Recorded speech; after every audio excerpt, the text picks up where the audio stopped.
चुड़ैल माँ ने बनाया 5 बेटियों का ब्राइडल लहंगा। दाई माँ मुझे बेटा हुआ है ना। जानकी, तुम्हारी फिर से बेटी पैदा हुई है। ये सुनते ही जानकी बेहोश हो जाती है। कुछ देर बाद वो होश में आती है और केतन गुस्से से अपनी बेटी के पालने में लात मार देता है। अजी, ये आप क्या कर रही हैं? उस बेचारी नन्ही जान का क्या दोष? उसे कुछ मत कहिए। अच्छा, तो किसे कहूँ, तुम्हें? हाँ, गलती तो तुम्हारी है, क्योंकि तुमने मुझे 5 बेटियां जो दी हैं, एक भी बेटे का सुख नहीं दिया। मैं तो जिंदगी भर उनके लिए ही कमाता रह जाऊंगा, इनका दहेज भरता रहूंगा। मुझे कौन पालेगा? जब मैं बूढ़ा हो जाऊंगा कौन सहारा बनेगा मेरा? जिंदगी बर्बाद करके रख दी है। जी, आप ऐसे क्यों बोल रहे हैं? अब ये सब हमारे हाथों में थोड़ी होता है, ये तो भगवान की देन है। वैसे भी बेटियां लक्ष्मी होती हैं। लक्ष्मी धन देती है, तुम्हारी बेटी तो मुझे कंगाल करने आई है। जान ले लूंगा इन सब की, और तुम्हारी भी। तभी केतन की आवाज सुन कमरे में जानकी की बहन रेवा आती है। अरे जीजू, आप इतना गुस्सा क्यों कर रही हैं? अभी मेरी दीदी की तबीयत नाजुक है, शांत हो जाइए। दीदी तुम आराम करो। रेवा अकेले में केतन को दूसरे कमरे में ले जाती है। अरे तुम पागल हो क्या केतन? कैसे बोल रही हो मेरी बहन से?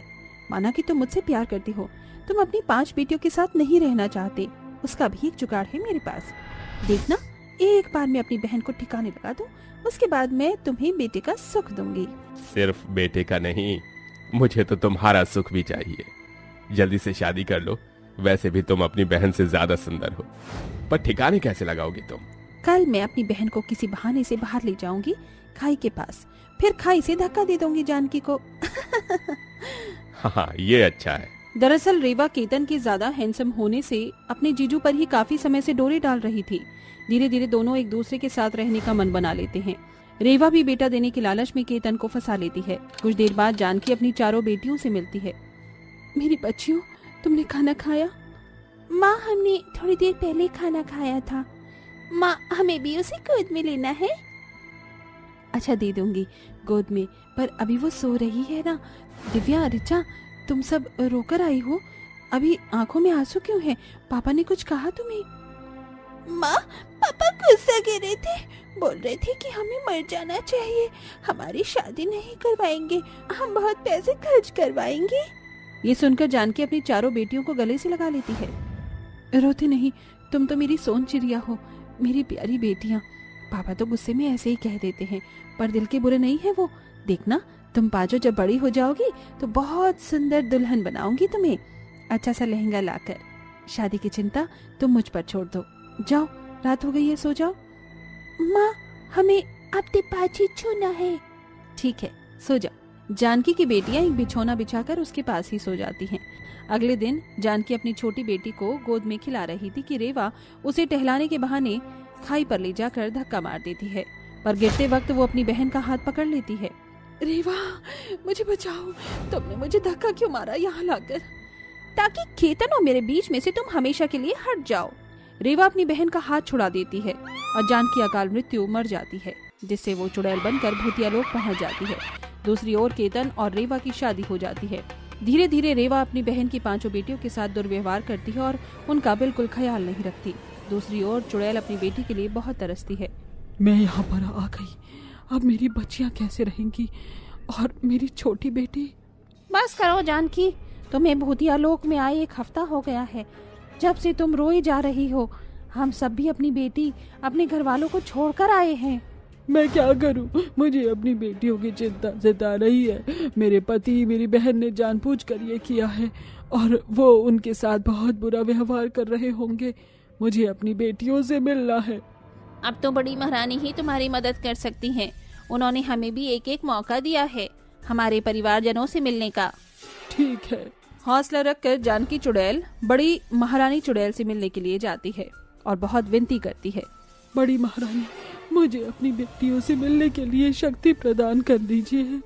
ठीक है, 2 शर्त हैं। पहले कि तुम्हें अग्नि परीक्षा में किसी को चोट नहीं पहुंचानी, और दूसरा, जब तुम्हें शक्ति प्रदान कर दूंगी, तुम अपनी बेटियों से केवल साल में 1 बार अपने हादसे के दिन ही मिल पाओगी, उनसे बात कर पाओगी। बाकी दिनों में तुम सिर्फ उन्हें देख सकती हो, महीने में 1 बार। शुक्रिया बड़ी महारानी। फिर बड़ी महारानी एक राक्षसी चुड़ैल को जानकी से लड़ने के लिए भेजती है, पर नियम के अनुसार जानकी आत्मसमर्पण कर देती है। मुझे माफ कीजिए, मैं आप पर हाथ नहीं उठा सकती। बहुत खूब, मैं तुमसे प्रसन्न हुई। नियम के मुताबिक तुमने उस पर प्रहार नहीं किया। ये लो शक्तियाँ, अब तुम अपनी बेटी से बात कर पाओगी, वो तुम्हें देख पाएंगी। बड़ी चुड़ैल की शक्तियों से जानकी अपनी बेटियों से मिलने जाती है। ऋचा, नंदिनी, दिव्या, माही और मेरी छोटी बेटी कैसी है? माँ, हम आपको देख सकते हैं, पर कैसे? हम पाँचों ठीक हैं। हमें आपकी बहुत याद आती है। मौसी और पापा हमें खाना नहीं देते, मारते हैं। मेरी बच्चियों का क्या हाल कर दिया है इन्होंने। चिंता मत करो, मैं तुम्हें खाना खिलाऊंगी और हर साल आज के दिन ही मिलने आऊंगी। बस इसके बारे में किसी से जिक्र मत करना। ठीक है माँ। चुड़ैल अपनी चारों बेटियों को हाथ से खाना खिलाती है, फिर छोटी बेटी को गोद में लेकर प्यार करती है। ये अजीब मंजर देख उसकी आंखों में आंसू छलक जाते हैं। माँ, लो नहीं, आप निकल लो हमारे छत। अगले दिन निकलते ही चुड़ैल चली जाती है। इस तरह चुड़ैल हर साल अपनी बरसी के दिन अपनी पांचों बेटियों से मिलने आती है और देखते ही देखते उसकी पांचों बेटियां बड़ी हो जाती हैं। ऐसे ही एक दिन रेवा केतन के साथ घूम कर आती है। डार्लिंग, हम आ गए। ये क्या, तुम पांचों ने मिलकर अभी तक घर की सफाई नहीं की है? दिव्या, नंदिनी, माही, चंदा, ऋचा, अभी बताती हूँ। ये कहती ही रेवा हाथ पर डंडे से मारती है उनके। बेचारी रो रो कर माँ को याद करती है। मौसी, बस होने वाली ही थी सफाई, बहुत हुआ। अब तुम पांचों की गरीब खाने में शादी कर दूंगी। ठीक है। पांचों बहनों के साथ रेवा ऐसे ही टॉर्चर करती थी और चुड़ैल जानकी चाहकर भी कुछ नहीं कर पाती थी। वहीं केतन और रेवा ने गरीब घर में उनकी शादी तय कर दी थी। माँ, 2 दिन बाद शादी है हमारी। हमारे लहंगे कहाँ हैं? कौन से लहंगे? तुम पांचों को कोई कपड़े नहीं दिलाने वाले हम। अपने इसी फुटे पुराने कपड़ों में शादी करना, हम लोगों के खाने का भी इंतजाम करना है। पांचों अपनी माँ को याद कर रही होती हैं और दिया जलाकर तस्वीर के सामने रखती हैं। माँ, हम शादी करेंगे पुराने कपड़ों में। काश आप होती तो हमारी शादी अच्छे से होती। ये वाले मम्मी पापा बिल्कुल प्यार नहीं करते हमें, बस घर के काम करवा कर मारते हैं। तभी उनकी माँ आ जाती है। कैसे हो मेरी बच्चियों? मैंने तुम्हारी बात सुन ली है। चिंता मत करो, मैं तुम्हारे लिए बहुत सुंदर लहंगा बना कर लाऊंगी। पर माँ, आज तो आपसे बात करने का दिन है, फिर आप बात नहीं कर पाएंगी। वो तो अगली बार भी हो सकती है, पर पहले तुम्हारी शादी जरूरी है।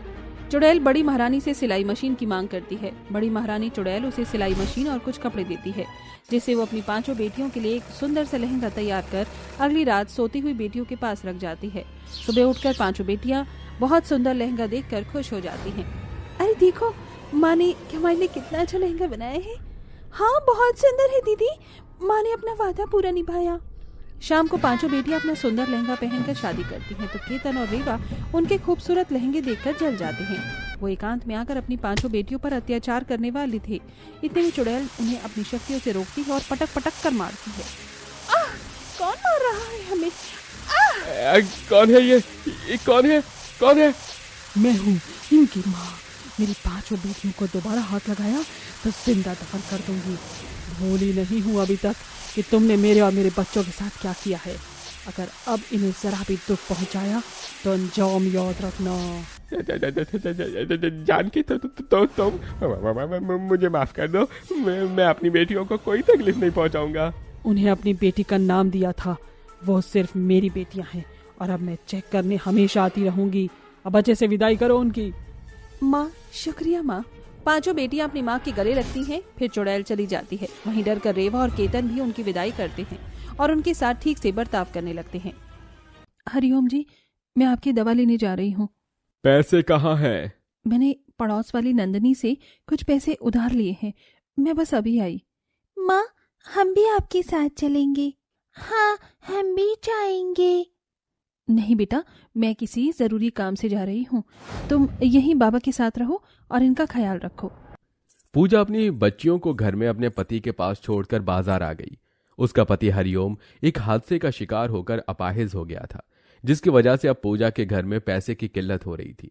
हरिओम के पास एक गाय थी और एक छोटा सा गाजर का खेत, लेकिन हरिओम के बिस्तर पर पड़ जाने की वजह से अब कोई काम नहीं हो पा रहा था।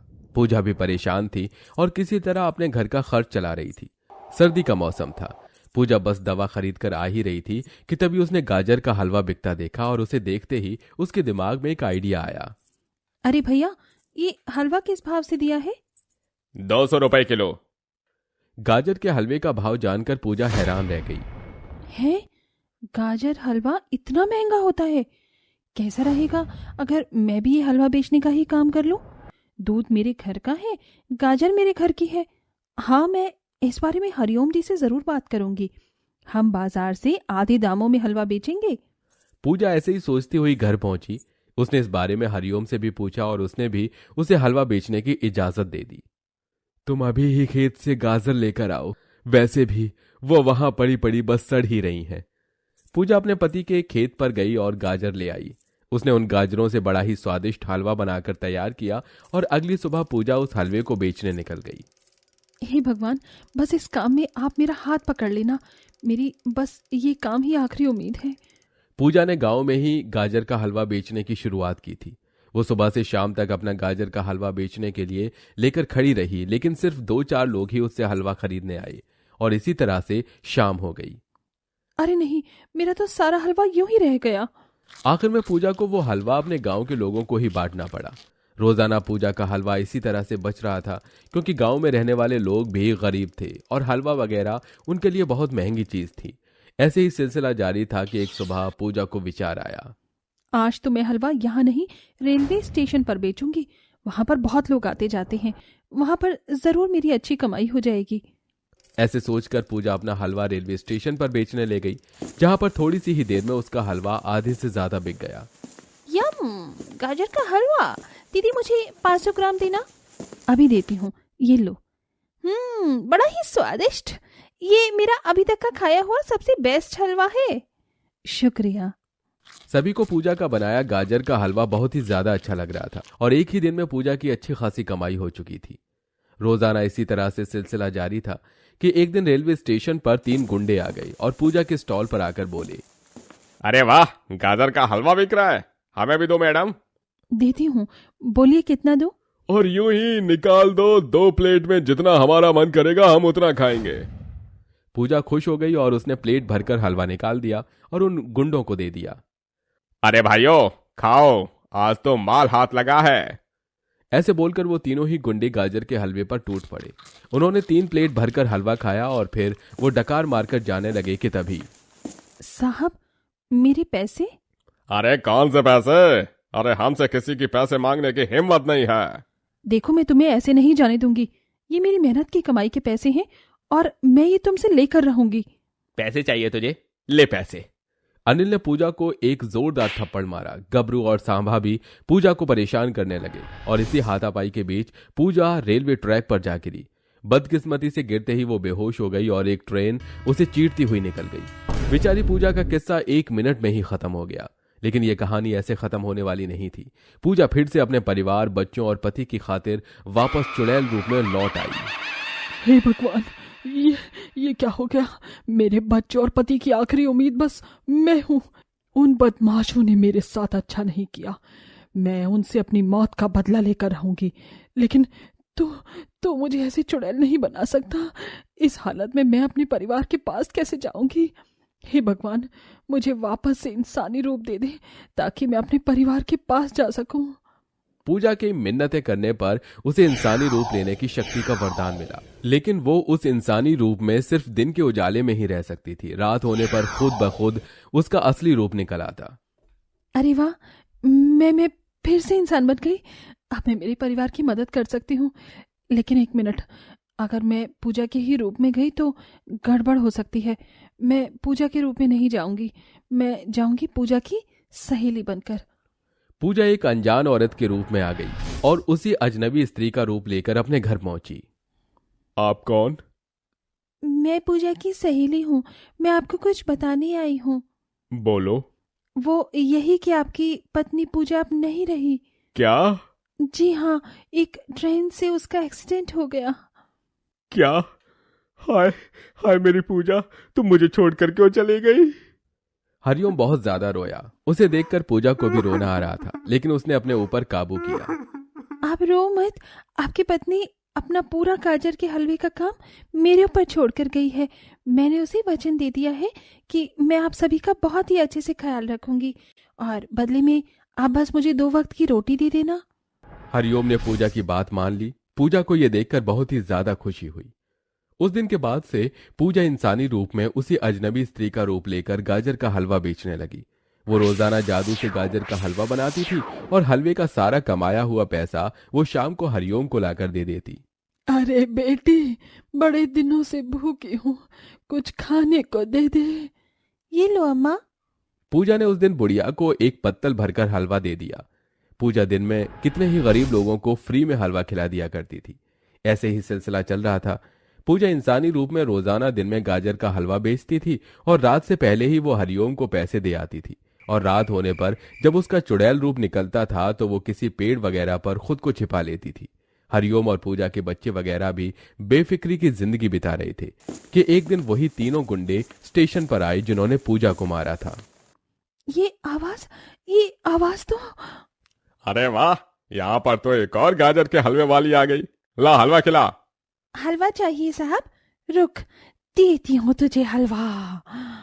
उन्हें देखकर पूजा दिन में भी अपने चुड़ैल रूप में आ गई। अरे अरे अरे, ये तो चुड़ैल है। हाँ, मैं वही हूँ दरिंदो, जिसे तुमने बेरहमी से मार दिया था और अब तुम मरोगे। नहीं नहीं, हमें छोड़ दे चुड़ैल, हमें जाने दे। तुम जाओगे लेकिन नरक में। ऐसे बोलकर पूजा ने उन तीनों को ही मार डाला और वो उन्हें मारकर निगल गई और फिर से इंसानी रूप में ही आ गई। आज मेरा बदला पूरा हो गया, लेकिन मैं फिर भी अभी यहाँ से नहीं जाऊंगी। अपना बदला लेकर भी पूजा उसी स्टेशन पर गाजर का हलवा बेचती रही। उसके इसी काम को करने की वजह से अब हरिओम ठीक हो चुका था। उसके बच्चे भी अच्छे स्कूल में पढ़ने लगे थे। एक दिन हरिओम पूजा के पास स्टेशन पर आया। आपका जो भी नाम है, मैं आपसे कहना चाहता हूं कि आपने मेरी बहुत मदद की है और मेरी पत्नी को दिए हुए वचन को भी बखूबी निभाया, इसीलिए आपका शुक्रिया। लेकिन अब आपको ये सब और मेरे लिए करने की जरूरत नहीं है। अब मैं ठीक हूं और खुद काम कर सकता हूं, तो अब आप परेशान मत होना। कोई नहीं, इस काम से मेरा सालों पुराना नाता है, मैं इसे नहीं छोड़ूंगी। पूजा की बात सुनकर हरिओम वापस आ गया। दिन बदले, लोग बदले, लेकिन पूजा ने अपना काम नहीं बदला। वो रोजाना आज भी अपने जादू से हलवा बनाती है और स्टेशन पर बेचती है, लेकिन कोई भी उसकी हकीकत नहीं जानता।